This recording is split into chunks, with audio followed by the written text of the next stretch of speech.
pas accepter d'avoir une relation avec lui avant le mariage, donc il va se marier avec elle par rapport à ça, pour avoir une relation de... Donc c'est dit la débauche, même si c'est pas tellement de la débauche, c'est fait dans les règles. Donc voilà, les 4 raisons qu'un homme décide d'épouser une femme.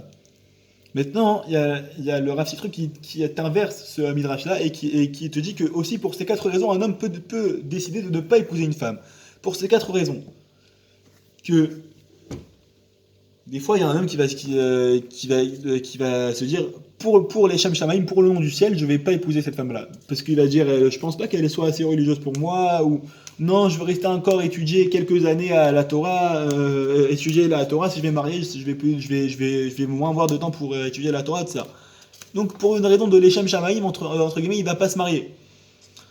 Il y a les Shem Gdoula, pour la grandeur. Il y en a qui sont dans une bande de potes où encore aucun n'est marié. Il ne veut pas être le premier à dire ça y est, je me suis casé. Non, il veut rester frais et sortir encore quand il veut, où il veut avec ses potes, aller voir les matchs, tout ça.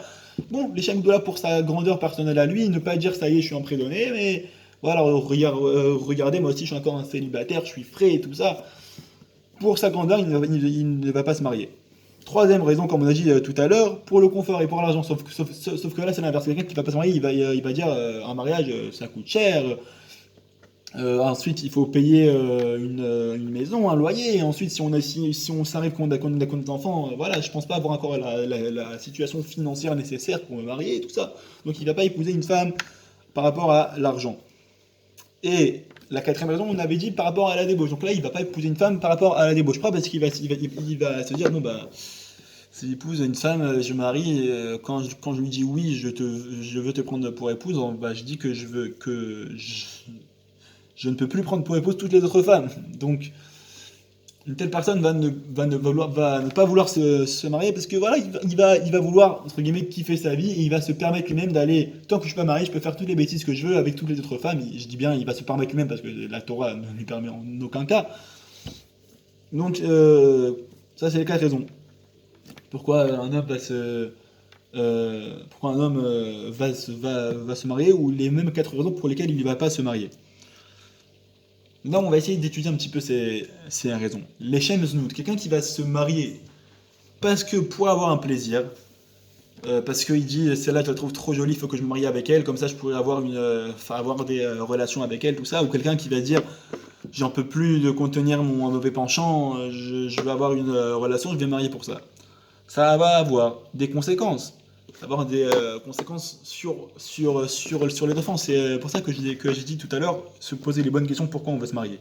Comme ça, après, on n'a pas ces conséquences-là. Quelqu'un qui veut se marier uniquement dans ce domaine-là pour la débauche, même s'il ne le dit pas à haute voix, mais au fin fond de lui, c'est réellement pour ça qu'il va se marier. Les enfants qui vont sortir de ce mariage-là, ça va être des enfants pourris. Tu vas transmettre ça, entre guillemets, dans le sang de tes enfants qui vont être des enfants pourris.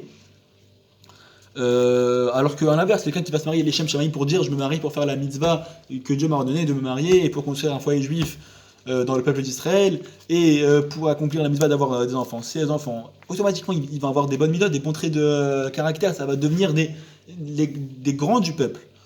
Donc on voit qu'il faut faire attention avant pourquoi tu te maries. Quand je dis tout à l'heure que attention celui qui se marie par plaisir, ça ne veut pas dire qu'il ne faut pas de plaisir dans le mariage. Il y a 3 mitzvot, il y a 3 obligations que l'homme a envers sa femme, c'est de la nourrir, de la vêtir et de lui donner du plaisir. Et on parle du plaisir au niveau des rapports. Donc ça veut pas dire qu'il faut pas qu'il y ait du plaisir. Tu as le droit d'épouser une femme, enfin même tu dois épouser une femme que tu trouves un minimum jolie. Il faut pas que tu épouses quelqu'un qui te révulse, qui te dégoûte, non. Le physique, ça doit pas être ton critère principal, mais ça doit être un critère aussi. Il faut quelqu'un qui t'attire pour que tu puisses avoir des enfants avec elle et passer ta vie avec elle. Euh, Maintenant, il faut pas aller à l'extrême, c'est-à-dire de je vais me marier parce que oui, un gars qui va épouser une belle femme, vraiment une mannequin, bah voilà quoi, il va s'afficher tous les jours avec sa femme, regarder comme ma femme elle est belle et tout. Moi, c'est moi qui l'ai épousée devant ses potes et tout ça. Bon, ça fait toujours plaisir de se marier avec quelqu'un qui est super beau. Une fille pareil, regardez le beau gosse, je me suis marié avec un beau gosse, mon mari et tout, comment il est beau. Donc voilà, il faut avoir le juste milieu. Évidemment qu'il faut du plaisir dans le mariage et qu'il faut que tu trouves un minimum beau et attirant ton ou ta partenaire futur, mais il faut pas que tu te maries parce que c'est un BG. Non, il ne faut pas que tu te maries pour ça. Pareil pour l'argent, on a dit pour le critère de l'argent ou pour le confort. Évidemment que c'est nécessaire d'avoir un confort dans un couple et qu'il faut que oui, tu te maries avec une femme et que tu construises une belle, enfin, que tu construises, alors que tu habites un appartement où vous soyez à l'aise. Et voilà. Et évidemment que tout ça, le confort et que c'est important et que même au niveau financier, il faut pas que non plus que vous soyez, il faut que tu aies de quoi donner à manger à ta femme et à tes enfants. Et tu peux te marier pour ces raisons-là, mais il ne faut pas que ce soit juste pour ça, juste pour te dire, ça y est, pour avoir mon petit confort, j'ai ma femme qui me sert à manger et tout ça. Non, pareil, il faut avoir le juste milieu. Il faut avoir le juste milieu. Pareil pour la grandeur, pour la gdoula qu'on a dit. Il ne faut pas que tu te maries. Par exemple, un Shaliach Tzibour, selon les lois des Shaliach Tzibour, on n'aurait le droit de nommer quelqu'un pour diriger l'office, pour être officiant, que s'il est marié. Et encore, euh, et encore plus pendant les jours de Rosh Hashanah et Kippour. Alors, il ne faut pas que tu te maries pour avoir ce statut social-là. Regardez, je suis marié, maintenant je suis devenu quelqu'un d'important. Il faut pas que ce soit que pour ça, mais évidemment qu'il faut aussi que ce soit aussi pour ça. Que cette femme, elle va pouvoir te permettre de grandir et d'atteindre que maintenant, bah oui, on va plus te respecter parce que tu es marié, on va plus prendre au sérieux tes paroles et tout ça. Donc évidemment, pareil, il faut avoir un juste milieu. Donc toutes ces caractéristiques-là qui peuvent être une raison pour laquelle l'homme va se marier, il faut savoir les doser, entre guillemets. Et les Shem Shamaim, c'est la plus grande des caractéristiques, donc se marier par amour. Maintenant, ici, donc pour la mitzvah, maintenant, ici, il ne faut pas aller dans l'autre extrême. C'est-à-dire, ok, il faut que tu te maries uniquement pour faire la mitzvah et pas pour d'autres raisons. Mais il ne faut pas dire, ah non, c'est pour la mitzvah, donc je m'en fous, j'ai pas besoin de choisir, peu importe laquelle, elle peut être la meuf, il lui manque trois dents, elle est rasée là, elle a des tatouages de partout, elle est horrible. Et c'est une grosse rachat, mais pour faire la mitzvah, bah non, c'est juste pour la mitzvah, donc tu maries avec n'importe qui. Non, il faut pas que tu te maries avec n'importe qui, il faut que tu choisisses quand même avec qui tu vas te marier. Mais il faut avoir en tête que il y a des gens qui posent des questions. Moi-même, on m'a déjà posé ces questions. Euh, Comment on peut être sûr que c'est mon mazal? Tu peux pas être sûr. La réponse, elle est claire, tu peux pas être sûr. Tu peux pas être sûr, pourquoi? Parce que déjà, t'es pas sûr de toi. Il y en a qui disent, moi, plus tard, avec ma femme, je vais être comme ça. Moi, plus tard, avec mon mari, je vais être comme ça. Non, qui te dit? Est-ce que t'as déjà été marié dans ta vie pour savoir comment tu vas être quand tu seras marié? C'est facile de parler. Donc, déjà, de nous, on peut pas être sûr de nous. Donc, comment tu vas être sûr de celui il commence à avoir un truc avec elle? Est-ce que c'est vraiment lui le bon? Est-ce que je me marie avec lui? Même de nous, on peut pas être sûr. Alors, comment tu peux être sûr de la personne en face? Maintenant, il faut faire confiance. Il faut faire confiance déjà à soi. Il faut se faire confiance. Parce que si tu restes comme ça, ah non, je peux pas être sûr, bah non, alors tu te maries pas. Non, il faut se faire confiance. Donc te faire confiance à toi et agir en conséquence qu'après le mariage, tu vas tout faire pour que ça se passe bien. Il faut faire confiance à la personne en face. Tu pourras jamais être sûr à 100% que c'est la bonne personne. Même la personne qui va te paraître la plus extraordinaire après le mariage, ça pourrait être la plus pourrie. Donc, faire confiance à soi-même et, et faire confiance aussi un minimum à l'autre. Et surtout, faire confiance à qui? Bah, faire confiance à Dieu. Parce que nous, on n'est pas sûr de nous. On ne peut pas être sûr de la personne en face. Mais c'est qui le seul être? Le seul être qui sait exactement ce qui se passe dans le cœur de chacun, c'est Dieu. Donc fais-toi confiance à toi-même. Fais-toi confiance. Fais confiance à l'autre. Mais comme j'ai dit, tu peux être sûr de rien, ni de toi, ni de l'autre. Donc avant tout, fais confiance à Hachem. Tu vois qu'avec cette personne, vous avez à peu près les mêmes caractéristiques, les mêmes objectifs de vie, la même vision des choses, de l'éducation des enfants, tout ça. Ok, alors vas-y, allez là, je vais tenter, moi je vais essayer de donner de mon maximum dans le mariage pour que ça marche, mais en plus de ça, je vais faire confiance à Dieu qui m'a mis sur mon chemin à la bonne personne. Et c'est comme j'ai dit dans le cours sur la jalousie et sur l'orgueil aussi, Dieu t'a donné exactement ce qui te revient, exactement ce que tu as besoin.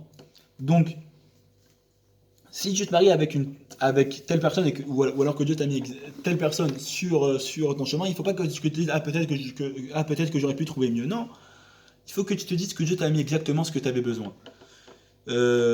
Maintenant, pour revenir à toutes les caractéristiques, enfin toutes les raisons du Midrash que j'ai cité tout à l'heure, pourquoi un homme va se marier, bah, la différence entre les Shem Shamaim, celui qui va se marier pour la mitzvah et pour le reste, c'est que celui qui va se marier pour la mitzvah, bah, tu auras tout le reste pour toujours. Si toi tu dis, je vais me marier pour accomplir la mitzvah, de me marier et d'avoir des enfants et de construire un foyer juif, bah alors je peux t'assurer que le confort il viendra aussi parce que déjà tu vas te sentir bien dans ton couple. Tu vas te sentir bien, tu vas pas chercher plus loin. Non, toi tu vas vraiment te sentir bien. J'ai exactement ce que Dieu a voulu que j'ai. Donc déjà tu auras ton confort.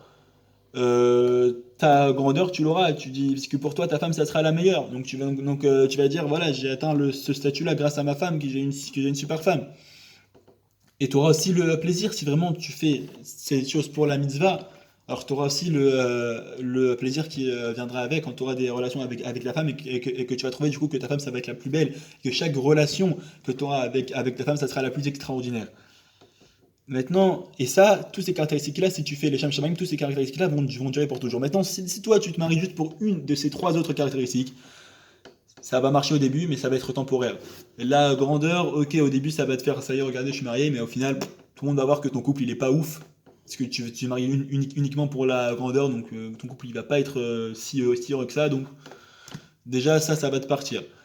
Celui qui va se marier pour le confort, au début, tu vas essayer de prendre ta femme pour une femme de ménage jusqu'à ce qu'elle se rebelle et qu'elle te mette une claque dans la tête, donc ça va pas marcher. Celui qui va se marier juste pour le plaisir, attends que ta femme elle ait deux trois enfants, que les grossesses elles vont changer son corps, que la vieillesse elle va commencer à avoir des rides, tout ça. Je peux t'assurer que si tu te maries uniquement pour le plaisir, ton plaisir il va diminuer. Donc celui qui se marie pour toutes ces caractéristiques-là extérieures, ok ça va marcher au début mais ça va être temporaire. Celui qui se marie les Shem Shamaim, pour le ciel, pour la mitzvah, il aura toutes les autres caractéristiques en même temps et ça va être permanent. Et voilà, sur le mariage, on n'a aucune garantie. Pareil, comme j'ai dit tout à l'heure, les gens veulent être sûrs. T'as aucune garantie, t'as réellement aucune garantie. Il y a quelque chose aussi qui est très beau, c'est que quand on met les tefilines le matin, donc quand les garçons mettent les tefilines, et donc on met les tefilines sur le doigt, sur le majeur, on dit trois tefilines qu'on a l'habitude de lire, Verasir li leolam, Verasir li betzedek umishvat ufresed urachamim, Verasir li beemuna, ve'adarat et Adonai. En gros, trois fois tu dis où tu cites un passouk qu'en gros c'est Dieu qui parle au peuple juif et je t'ai fiancé pour ça et je t'ai fiancé pour ça et je t'ai fiancé pour ça. Tous les matins tu te fiances à Dieu. Ça y est, combien? Déjà tu arrives à l'âge de 40 ans où tous les jours tu t'es fiancé à Dieu. Ça y est, ok, il y a les fiançailles mais il faut passer au mariage à un moment. C'est quand le mariage? Pourquoi que les fiançailles? Non, parce que c'est quoi les fiançailles? Les fiançailles ça représente le début de la relation. Au début, t'es tout mignon. Quand tu viens de rencontrer une fille, tu vas aller lui préparer le petit-déj, lui acheter les croissants le matin, lui apporter les croissants chauds. Et mon amour, t'es la plus belle, et il n'y a que toi, et tout ça. Ou alors une fille, au début de son mariage, elle va être avec son homme. Oui, mon homme, c'est le plus beau, c'est le plus fort. Son mari peut avoir pris un petit peu de poids. Non, t'es le plus beau pour moi. Quel sadique tu es, tout ça. Après quelques années qu'il y a eu le mariage, et peut-être quelques enfants. Là, c'est plus le mari qui va apporter le petit-déj à la femme, il va se lever le matin, alors il est où mon petit-déj? Alors, tu m'as pas fait mon café? La femme, encore t'as grossi, arrête de manger des conneries, moi je te prépare des bons repas, tout ça. Quoi euh, que, que le début et la suite en général, c'est très différent. Et que du coup, c'est pour ça que Dieu veut qu'on reste uniquement fiancé avec lui. Parce qu'il sait qu'au début, tout est beau et tout est rose, qu'on est encore que fiancé. Mais une fois que tu es marié, comme on dit, le mariage, ça rend la vue. Euh, donc Dieu, il veut qu'on reste uniquement fiancé avec lui. Alors, de là, on doit apprendre que ça doit être pareil pour nous, qu'on doit se considérer toujours, même après 30 ans de mariage, même après avoir fait 5 gosses, 30 ans de mariage et que tu es avec la même personne, que tu dois tous les jours t'efforcer de faire comme si c'était le premier jour. C'est ça le secret du mariage, d'un bon mariage. Et ça demande de la préparation avant le mariage. Pas qu'une fois que tu es marié, bon, celui qui est déjà marié, maintenant, il peut réparer ça, mais même ça demande de la préparation avant le mariage. De faire en sorte que tout le mariage soit comme le premier jour. Le but, c'est pas de se marier, mais c'est de le rester. C'est ça la phrase principale. Parce que se marier, ok, tu vas te marier, mais le but, c'est de rester marié. Aujourd'hui, il y a 50% de divorce. Pourquoi? Parce que les gens ne maintiennent pas le mariage comme il était au premier jour. Donc voilà, déjà, ça c'est un conseil pour maintenir le mariage, mais maintenant déjà aussi pour qu'un travail tienne, pour qu'un mariage tienne, il faut que les bases soient solides. Donc déjà, quand tu cherches ton partenaire, chercher qu'il soit vraiment correspondant à toi. Comme on a dit tout à l'heure, ne pas se laisser emporter par la vue des yeux ou plaisir ou par l'argent ou par... Non, cherchez que ce soit correspondant, que vous avez à peu près les mêmes centres d'intérêt, la même vision de votre avenir, la même vision dans l'éducation de vos enfants. Quelqu'un que, malheureusement, une fille qui est chômeur Shabbat et le mari n'est pas chômeur Shabbat, bon, je dis pas que le mariage ne peut pas marcher, mais ça va leur rajouter des obstacles dans leur mariage. Déjà, il y a déjà assez de problèmes en soi entre un homme et une femme pendant le mariage. Pourquoi tu te rajoutes? Pourquoi tu te rajoutes? Donc voilà, chercher quelqu'un qui nous correspond vraiment. Euh, il y en a qui disent que il y a trois approches dans le mariage. Il y en a qui disent que dans le mariage, bah, c'est un plus un, ça doit faire un. Qu'on est deux et qu'on doit être unis, on est formé qu'un seul. Comme on a dit tout à l'heure, ça peut être vrai. On a dit chacun a une moitié d'âme, tu te réunis. Mais ce un plus un est égal à 1 n'est pas tellement vrai. Parce que si un plus un est égal à 1, ça veut dire qu'il y a une personne qui a disparu. Un mariage, on ne te dit pas que ça y est, qu'il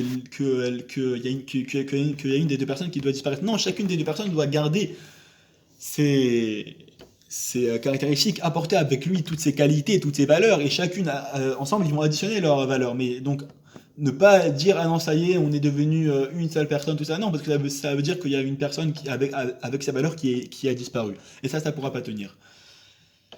Alors on pourrait dire un plus un est égal à 2. C'est vrai, un plus un, un homme et une femme est égal à 2. Non.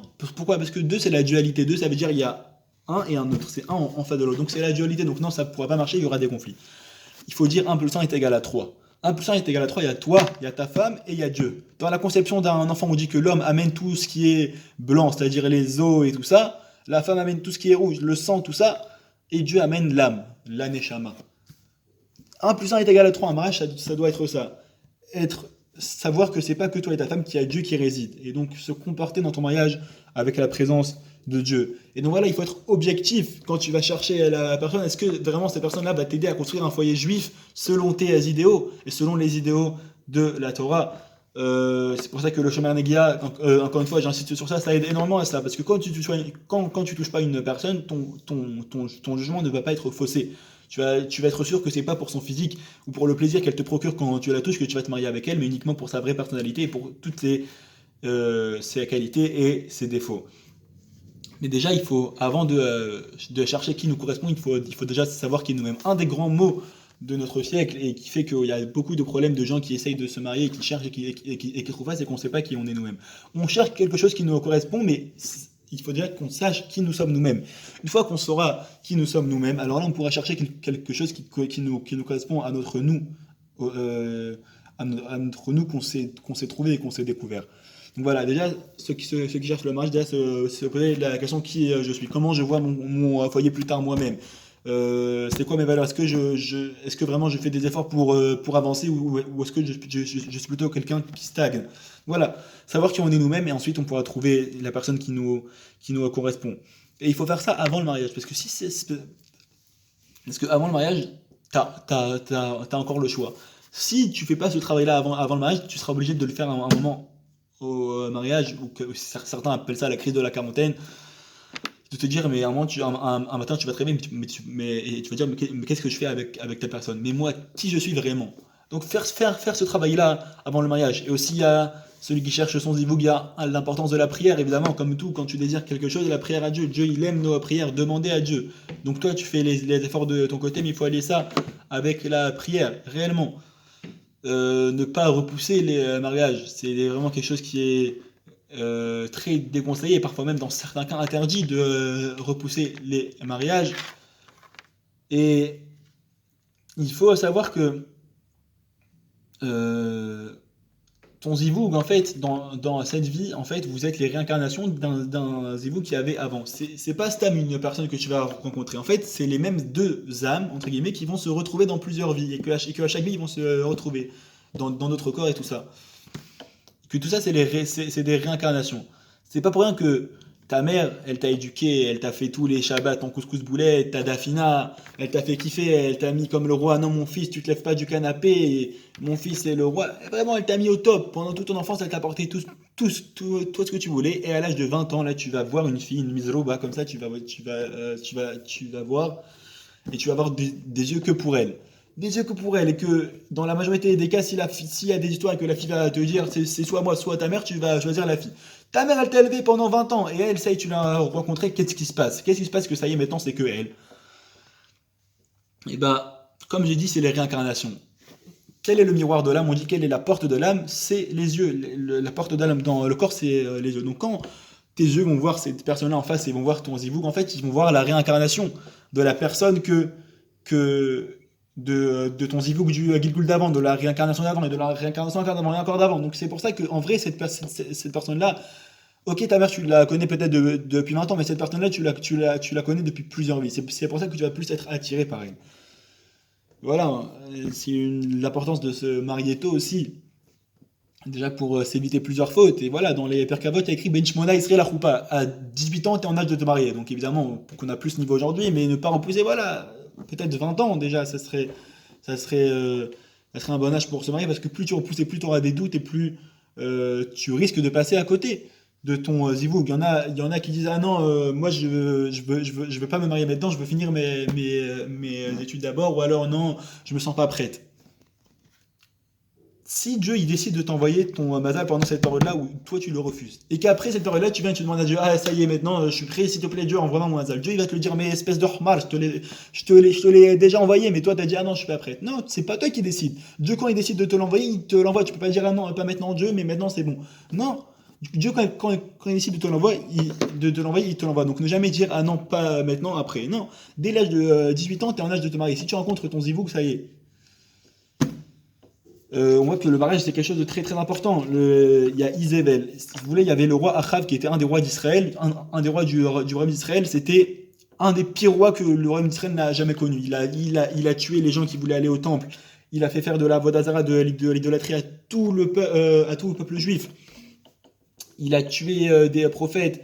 Il y avait beaucoup de débauches, tout ça. Bref, un des pires rois d'Israël de toute l'histoire. Et sa femme s'appelle Isével. Elle était encore plus pourrie que lui.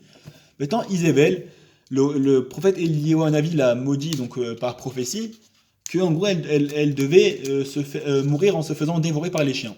Ça s'est réellement passé, elle est tombée dans l'enclos des chiens sauvages, et les chiens l'ont dévorée, sauf 5 parties de son corps. Les 5 parties de son corps auxquelles les chiens n'ont même pas touché, c'était sa tête, ses mains et ses pieds. Pourquoi? Alors les Chachamim, ils te disent dans la Gemara que parce que Isével, lorsqu'il y avait des mariages, elle réjouissait le mari et la femme. Et donc, elle dansait avec ses pieds, elle tapait des mains et elle bougeait un petit peu à sa tête. Donc, c'est pour ça que ces parties n'ont pas été touchées. Donc, on voit la grandeur du mariage parce que c'était une grosse pourrie, Isével. Et que par le mérite qu'elle réjouissait les mariés et qu'elle amenait de la simpra à un mariage, elle a eu ce mérite-là. Et donc, voilà, je voudrais terminer sur cette notion-là. Malheureusement, il y a des gens qui, enfin, ils ont retrouvé leur zivoug et qui se marient, et malheureusement, qui font des mariages mixtes. Des mariages avec des danses mixtes. Le jour de ton mariage, tu fais partir la shrina. Le jour de ton mariage, c'est le jour le plus saint où on te pardonne toutes tes fautes.